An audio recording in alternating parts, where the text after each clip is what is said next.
Biasanya tentara kehabisan peluru duluan, tapi Rusia justru kehabisan tentara. Selama 4 tahun terakhir, seluruh strategi Rusia hanyalah mengerahkan pasukan ke garis depan. Bulan demi bulan, siklusnya selalu sama. Kontrak baru, bonus, dan ribuan orang langsung dikirim ke medan pembantaian. Lalu apa yang didapat Rusia? Tidak ada sama sekali. Rusia hampir tak mampu mempertahankan wilayah yang didudukinya menjelang tahun 2024. Di sisi lain, Deep State menyebutkan bahwa pada tahun 2025, Rusia hanya berhasil merebut dan mempertahankan tambahan 0,72% dari total wilayah Ukraina. Itu saja. Tapi mereka tetap mengirim orang ke mesin pembantai tanpa malu meski kini mulai kehabisan orang.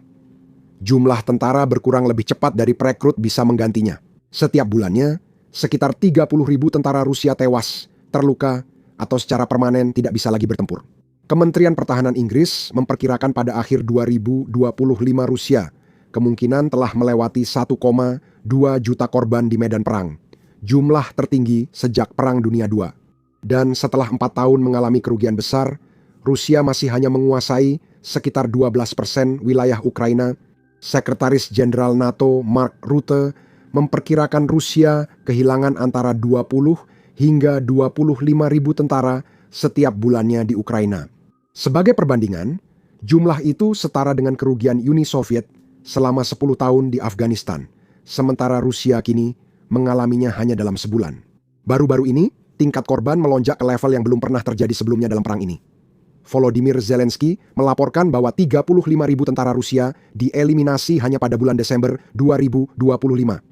November sekitar 30.000, Oktober sekitar 26.000, angkanya terus meningkat bulan demi bulan. Bahkan, selama 10 bulan terakhir, kerugian Rusia meningkat lebih cepat daripada kapanpun sejak invasi dimulai pada tahun 2022. Akhir 2025 menjadi tahun paling mematikan bagi tentara Rusia, dengan sekitar 40% lebih banyak berita kematian militer dibanding tahun sebelumnya. Bukan hanya soal jumlah korban tewas, tapi juga cara mereka tewas. Analis militer menilai ada yang sangat salah pada angka korban Rusia. Pada perang modern, biasanya ada 3-4 tentara terluka untuk setiap 1 tentara yang tewas. Pengobatan, evakuasi, dan logistik membantu mereka bertahan hingga keluar dari medan perang. Namun, tentara Rusia tidak mendapat kemewahan tersebut. Data bocor dari catatan internal Rusia yang ditinjau analis di Institut Studi Perang menunjukkan bahwa pada 2025, dari Januari hingga Agustus, pasukan Rusia mencatat sekitar 120.740 tentara yang tewas atau hilang dalam aksi, dibandingkan dengan sekitar 158.529 yang terluka. Rasio ini sekitar 1 tewas untuk setiap 1,3 terluka, jauh di bawah yang biasa terjadi di perang modern. Semua ini berkat perang drone Ukraina yang telah berkembang menjadi zona pembunuhan berlapis yang nyaris selalu aktif. Drone pengintai, drone serang FPV, amunisi berkeliaran, dan artileri beroperasi bersama dalam jaringan terintegrasi. Drone ISR kecil dapat mendeteksi bahkan pergerakan kecil, baik itu barisan infanteri, truk supply, kendaraan evakuasi, atau pos komando. Begitu ada gerakan, informasi langsung diteruskan. Drone FPV segera menyerang, sementara artileri dan tembakan HIMARS disiapkan untuk menutupi jalur sekitar. Jika infanteri diserang, beberapa drone tetap menunggu tim evakuasi. Saat tim datang, mereka juga diserang. Karena itu, banyak tentara Rusia yang terluka tidak bisa keluar. Ini juga menunjukkan skala produksi drone Ukraina. Pada 2022 Ukraina masih mengimpor sebagian besar drone-nya. Namun pada 2023 produksi dalam negeri melonjak hingga ratusan ribu unit. Pada 2024 data resmi dan laporan industri mencatat produksi lebih dari 2,2 juta drone per tahun, melebihi jumlah produksi banyak negara NATO. Tahun lalu diperkirakan hampir 4 juta unit per tahun. Pada 2026 proyeksi menunjukkan Ukraina bisa melebihi 7 juta drone per tahun. Jadi jika satu drone meleset atau dijatuhkan, sudah ada banyak lagi di area tersebut. Target yang sama terus dipantau, diserang lagi dan diserang lagi sampai musuh dinetralisir. Meski ada tentara Rusia yang selamat dan kembali, sistem medis lapangannya tetap seburuk strategi militernya. Kurangnya tenaga medis terlatih, persediaan terbatas, dan rencana evakuasi lemah membuat luka yang seharusnya tidak mematikan sering berakhir fatal. Saat ini, sikap Rusia yang mengabaikan nyawa sudah bukan rahasia. Kita telah menyaksikannya ribuan kali. Moskwa tetap bersikeras punya banyak pasukan untuk tujuannya, padahal kenyataannya tidak begitu. Segera, pilihan terakhir Putin hanya mobilisasi massal lagi yang bisa memicu perang saudara. Terakhir kali, pada November 2022 Putin mengumumkan mobilisasi parsial terhadap 300.000 tentara cadangan dan itu benar-benar menjadi bumerang. Reaksi keras yang muncul saja sudah cukup buruk. Lebih parahnya, para rekrutan cepat sadar militer Rusia sangat bobrok. Mereka nyaris tak dapat pelatihan. Senapan sangat langka, rompi anti peluru lebih langka lagi. Beberapa pria tiba di garis depan sambil belajar mengisi senjata. Jelas Rusia tidak memanggil tentara cadangan berpengalaman, melainkan menciduk pria secara acak dari jalanan. Hampir seketika, ratusan ribu pria usia wajib militer melarikan diri dari Rusia, dan protes terjadi di seluruh negeri. Meski semua itu terjadi, dalam 5 minggu, 300.000 pria telah diproses dan ditempatkan ke peran tempur. Insiden tunggal ini sudah cukup bagi Putin untuk menyadari bahwa menarik sejumlah besar warga sipil ke dalam seragam secara sekaligus membawa risiko politik yang serius. Alih-alih mengulang kesalahan, Kremlin memilih strategi lebih tenang. Moskow tidak melakukan wajib militer massal, tapi meningkatkan upaya lain mengumpulkan orang. Pada 2023 sampai 2025, metode yang digunakan adalah perekrutan dengan iming-iming rubel. Para pendaftar bukan relawan patriotik yang ingin membela tanah air. Mereka adalah orang miskin, terlilit utang, pengangguran, atau putus asa. Bagi pria-pria ini, uang tunai berarti bertahan hidup. Mereka ditawari bonus besar, uang tunai, dan janji tunjangan keluarga untuk menandatangani. Tapi sebenarnya hanya uang sebagai ganti nyawa mereka. Awalnya, uang itu menarik banyak orang bergabung. Sepanjang 2023 hingga 2020, 50-an wilayah Rusia menawarkan bonus penandatanganan besar dan pembayaran dari pemerintah pusat. Di banyak tempat, satu bonus saja nilainya lebih besar daripada gaji setahun penuh di daerah tersebut, bahkan kadang-kadang lebih dari itu. Sebagai contoh, pada awal tahun 2025 wilayah Samara mengiklankan bonus sebesar 4 juta rubel yang merupakan rekor tertinggi. Itu kira-kira setara dengan $40.000 yang lebih dari 5 tahun gaji bagi banyak penduduk setempat. Bahkan provinsi yang lebih miskin, seperti Mariel pernah menawarkan hingga 2,6 juta rubel per relawan pada satu waktu. Namun pada akhir tahun 2025 dompet Rusia mulai menipis. Pendapatan minyak turun, sementara biaya perang naik, membuat anggaran federal dan regional tertekan. Sejumlah wilayah telah memangkas pembayaran akibat pengeluaran tinggi yang membebani anggaran dan tidak selalu berhasil menarik banyak rekrut. Di wilayah Volga, seperti Tatarstan dan Bashkortostan, 2 daerah dengan tingkat korban jiwa tertinggi, mereka memangkas bonus pendaftaran pada paruh kedua tahun 2025. Tatarstan awal tahun membayar hingga 2,7 juta rubel per rekrut, namun menjelang musim gugur turun ke minimum federal, 400.000 rubel. Lihat, baru 6 bulan setelah invasi, Rusia sudah mengalami kerugian yang tak mereka rencanakan. Angkanya lebih buruk dari perkiraan Kremlin dan mereka cepat kehabisan orang baru untuk mengisi kekosongan. Jadi pada bulan September 2022, Vladimir Putin mengumumkan mobilisasi parsial. Tapi mobilisasi bukan satu-satunya jalur yang memasok perang ini. Rusia merekrut wajib militer 2 kali setahun, di musim semi dan gugur. Secara teori, ini adalah dinas rutin di masa damai. Pria usia 18 hingga 27 tahun dipanggil selama setahun, dilatih dan ditugaskan untuk tugas dasar. Mereka secara resmi tidak untuk bertempur di luar negeri, hanya menjaga pangkalan, menangani logistik, atau berjaga di perbatasan.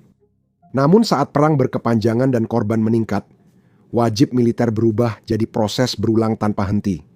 Setiap 6 bulan, gelombang pemuda baru masuk ke sistem, banyak di antaranya tidak lama berada jauh dari perang.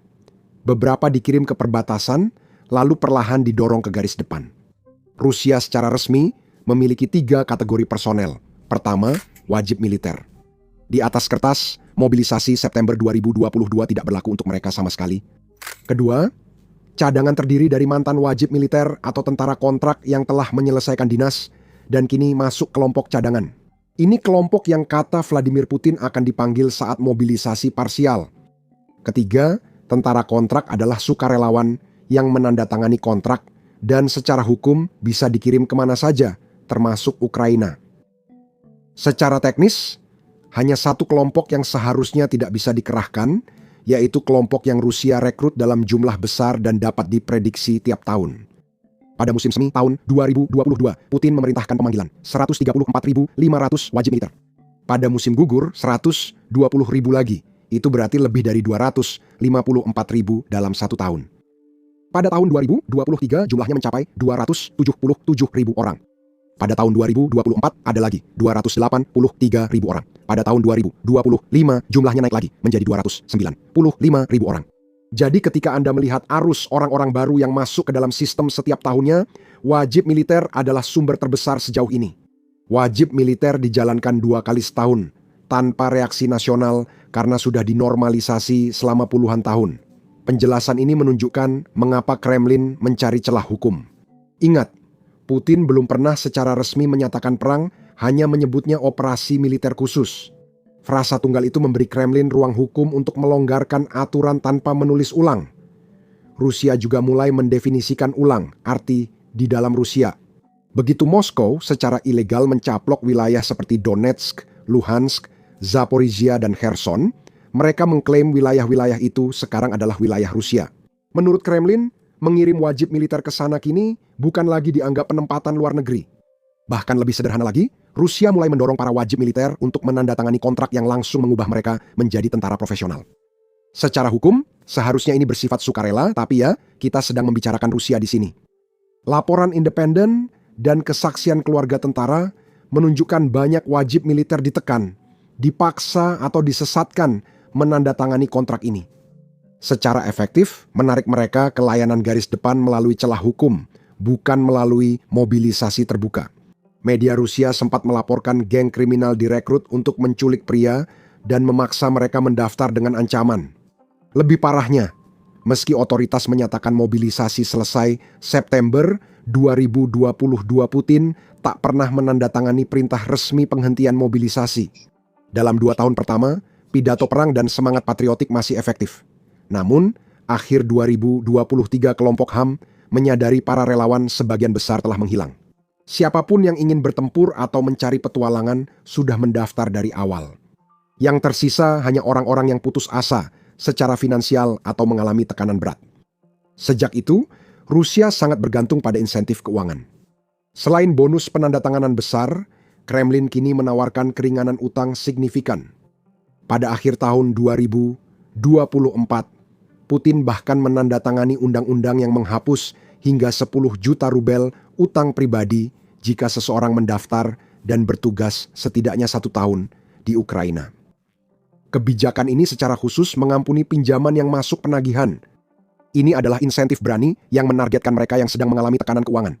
Banyak warga Rusia menumpuk utang konsumsi besar dalam beberapa tahun terakhir, sehingga harapan menghapus utang jadi motivasi kuat bergabung dengan tentara. Situs perekrutan daerah menawarkan lebih banyak insentif, seperti hipotek murah, tanah gratis untuk veteran, dan prioritas penerimaan di sekolah atau universitas bagi keluarga tentara. Di atas kertas, Kremlin menawarkan paket sosial lengkap sebagai imbalan atas kepala keluarga. Banyak rekrutan menganggap ini cara keluar dari kemiskinan keluarga. Jika mereka selamat, mereka akan kembali dengan uang tunai atau setidaknya tunjangan untuk menjamin masa depan keluarga. Tapi itu jarang terjadi, dan sebagian besar tidak pernah kembali ke rumah. Rusia juga menawarkan pembayaran besar untuk cedera atau kematian, mirip asuransi jiwa yang didukung Kremlin. Menurut hukum, keluarga tentara Rusia yang tewas di Ukraina berhak menerima sekitar 13 hingga 14 juta rubel. Kerusuhan massal tidak terjadi karena Kremlin memfokuskan perekrutan. Putin tidak merekrut pemuda dari Moskow atau Sankt Petersburg secara terbuka, melainkan membebankan tanggung jawab ini ke wilayah pedesaan Rusia. Daerah-daerah miskin dan terpencil dibanjiri dengan tawaran uang tunai dan bonus penandatanganan, menarik pria-pria yang putus asa sambil menjaga kota-kota politik besar tetap tenang. Lebih sedikit kantong jenazah ke Moskow berarti lebih sedikit protes di tempat penting. Namun, sepanjang 2023 dan 2024 para istri dan ibu tentara masih berkumpul sesekali, menuntut jawaban tentang suami dan anak mereka yang hilang di garis depan dan tak pernah kembali. Yang membuatnya makin kejam adalah apa yang terjadi setelah pria-pria ini meninggal. Seringkali, keluarga tidak mendapat kompensasi karena perwira sengaja mencatat tentara gugur sebagai pembelot. Secara administratif, negara tak lagi wajib membayar. Keluarga pun kehilangan suami, ayah, atau anak laki-laki, lalu ditipu sistem yang sama yang mengirim mereka mati. Itulah sebabnya di beberapa daerah, kemarahan tidak pernah benar-benar hilang. Setiap kali kuota perekrutan diumumkan, protes kecil di tingkat lokal terus muncul. Tahun ini, dengan tekanan meningkat, situasinya sangat mungkin jadi lebih buruk. Karena meskipun sudah kehilangan lebih dari 1,2 juta tentara Moskow, telah menetapkan target ambisius lainnya. 409.000 perekrutan hanya untuk tahun 2026. Para tentara ini datang hanya untuk menambah kekuatan di garis depan, bukan membangun pasukan lebih besar. Menurut Wakil Ketua Dewan Keamanan Rusia, Dmitry Medvedev, sebanyak 422.000 orang menandatangani kontrak militer hanya pada tahun 2025. Selama 2 tahun terakhir, Rusia menambah lebih dari 870.000 tentara kontrak, hampir 2 kali lipat jumlah tentara profesional sebelum perang. Fakta bahwa mereka masih membutuhkan jumlah yang sama menunjukkan besarnya kerugian yang dialami. Dan begitu para pria ini menandatangani kontrak, mereka tidak dipulangkan ke rumah. Mereka tetap tinggal sampai operasi militer khusus selesai, kapanpun itu. Seperti yang saya katakan, setelah 2024 berlalu dan perekrutan menurun, taktik yang digunakan makin kotor tiap bulan. Trik umum saat ini adalah iklan lowongan kerja palsu. Perekrut membuat lowongan palsu untuk sopir, satpam, dan pekerja konstruksi di situs populer seperti Avito, menawarkan gaji tinggi tanpa tugas di garis depan. Pria yang melamar tanpa curiga diundang wawancara, tapi ternyata mereka malah sampai di kantor pendaftaran militer. Jurnalis independen mencatat puluhan hingga ratusan lowongan serupa, termasuk di Moskow dan wilayah terkenal lain. Kadang, polisi dan pengadilan juga dipakai untuk perekrutan. Dilaporkan pihak berwenang merekayasa tuduhan kriminal ringan atau menjebak dengan narkoba, lalu menawarkan menghentikan kasus jika korban setuju mendaftar. Laporan menyebut pihak berwenang merekayasa tuduhan ringan atau menaruh narkoba, lalu menawarkan penghentian kasus jika korban setuju mendaftar. Seorang pria bercerita setelah pelanggaran masa lalu, ia dipanggil polisi atas tuduhan narkoba baru, namun alamatnya justru kantor wajib militer. Saat ia ragu, petugas memberinya ultimatum. Dia dipaksa menandatangani kontrak dengan ancaman narkoba dimasukkan ke sakunya, lalu dipenjara. Meski begitu, jika menolak, dia sebenarnya tidak akan dipenjara. Dia akan langsung dikirim ke garis depan tanpa bonus kontrak atau uang apapun yang menyertainya. Itu karena dari pertengahan 2022 hingga awal 2023, bos Wagner, Yevgeny Prigozhin, berkeliling penjara-penjara Rusia dan merekrut hampir semua orang dengan janji pengampunan dan bonus uang tunai.